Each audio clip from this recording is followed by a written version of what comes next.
take a couple questions. We got a little time left, so I figured I'd take a couple questions and then we can just kind of mingle. Is that all right? Sure, please. Yes, sir. You can see that I'm not a young man, and Jane and I have depended on Social Security for 8 years now. Without it, we'd be lost.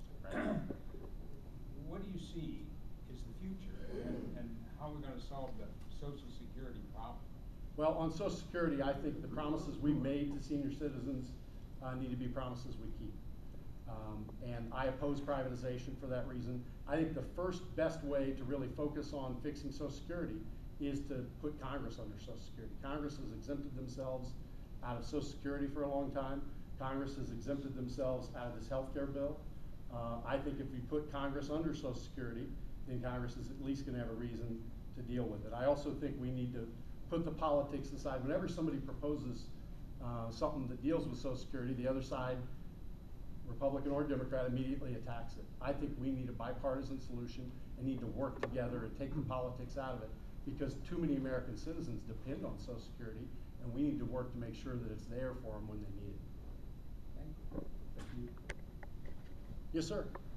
Yes, I got a two-part question. I assume you would be in favor of extending or making permanent the Bush tax cuts. But what do you think about decreasing or eliminating the capital gains tax? And have you ever considered, or would you consider eliminating or severely reducing the taxes on 401ks when you start drawing? Sure. The first part of the question, I think we need to extend all the tax cuts from 01 and 03, because frankly, I think now is not the time to raise taxes on anybody. We need to focus on creating jobs. We need to give businesses more certainty. And so I think we should extend the tax cuts. I think we need to do everything we can, and I want to view every decision I make through the lens of, does it help or hurt job growth? So, I haven't given a lot of thought to the other question. And on 401ks, I think the best thing we can do to really foster retirement savings in addition to Social Security and preserving Social Security is to change the default on 401ks. Today, if you do nothing, you don't enroll in a 401k. In the Army, we have group life insurance. And if you do nothing, you're automatically covered by that group life insurance. You're allowed to opt out, but you're automatically covered. So I would like to change the default on 401ks so that if your company offers a 401k, every employee is automatically enrolled unless they choose to opt out. All that does is change the default setting. It doesn't mandate anything. I'm not for mandates on anybody, but I think if we change that default setting, you'd see a big change and a big increase in retirement savings, because unfortunately a lot of people are going to do nothing. So I think that would be the best thing we could do for 401k savings. How about the taxable aspect of it? Make them almost a de facto Roth IRA. Well, I'd certainly be willing to look at that. I haven't thought enough about it, but I certainly would be willing to look at it. And I try not to just I want to think about something, read it, know the details. But it sounds like an interesting idea. It'd be a real incentive. It would be. Yeah. Yes, sir. When will be the right time to raise taxes? Well, I believe we have a spending problem in this country, and I think the first thing we need to do as a country, and I think Congress, both Republicans and Democrats, have spent too much money. And until we have people in Congress who are willing to really look at cutting spending, it's hard to look the American people in the face and say we need more taxes, because all we've done when we get more taxes every time is just feed the beast, and then government grows even more and more.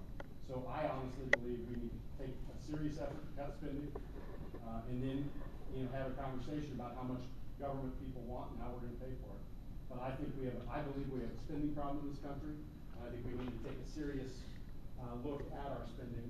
I would propose some really common sense budget reforms, and I proposed them 2 years ago, and that's a 2-year budget. Ohio has a 2-year budget. The federal government has a 1-year budget. There are 12 appropriations bill and a budget bill. Does anybody know how many of the appropriations bills passed this year? None. Does anybody know how many did the budget bill pass this year? No, it's the first time since 1974 that Congress has not passed a budget. It is really irresponsible, and that what they've done is kick the can down the road and continued spending at this year's level. So they haven't even looked at every program to say, does it work, does it not work? I think we need to look at every program, and if it's working, you know, we can leave it where it is. There may be some programs we want to invest in, but if it's not working, we need to defund it. You know, the problem with federal spending is everything gets a constituency, and then you can't stop any spending. And we've got to take a serious look at this budget because we're burdening our kids in a big way. This Congress has added $4 trillion to the national debt in just 2 years. That's an unprecedented level of spending.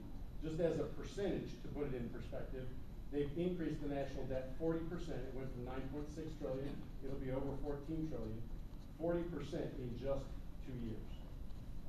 And that is an unprecedented level of spending. We can't sustain it. We have got to focus on cutting government. So that's, you know, other people may disagree, but that's what I think. You asked me what I think. So how much of the budget is available for cutting? Well, I would tell you discretionary spending went up 87% in just 2 years. And that's where we need to look first. Which is how much money?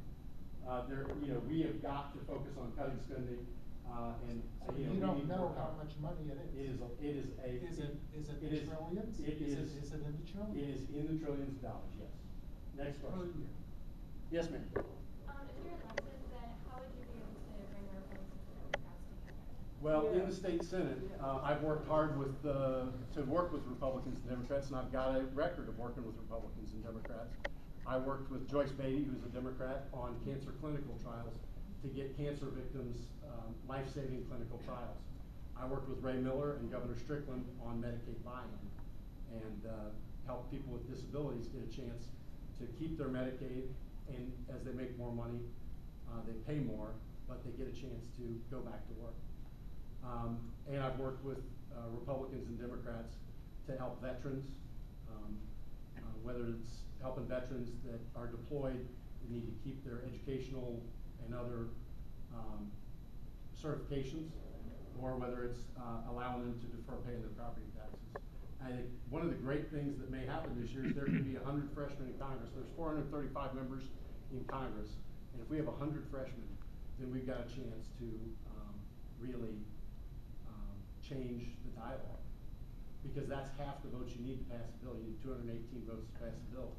If half those people are freshmen, then we get a chance to really make a difference. So, you know, it's not going to be easy. Washington is a very partisan place, and I'm not going to check my values at the door, but I want to work together. I think the problems we face as Americans, and we need to try to work together to solve those problems.